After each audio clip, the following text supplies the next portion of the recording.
you find that the engine stalls after releasing the trigger on your pressure washer, it could be your check valve. So today, we're going to go through the removal of your outlet fitting and inspecting and replacing the check valve. Our check valve is located within the manifold behind the outlet fitting. So to get access to it, using a 25mm wrench, we'll want to remove our outlet fitting.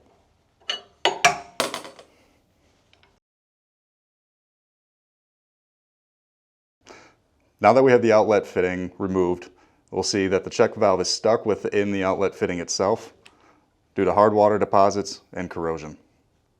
Due to this, the check valve can't actuate, which doesn't allow the manifold and the unloader to go into bypass mode, which overpressurizes the manifold, causing your engine to stall. Due to our check valve being stuck in our outlet fitting, caused by heavy corrosion and buildup, we're going to want to replace them both with a new outlet fitting and a check valve kit. To do so, we're going to take our check valve kit, add our spring, put it into place, and we want to have the spring actuation from our check valve.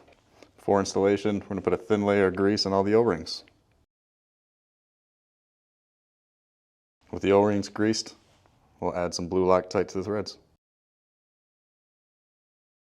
Using our 25mm wrench, we'll snug the outlet fitting down.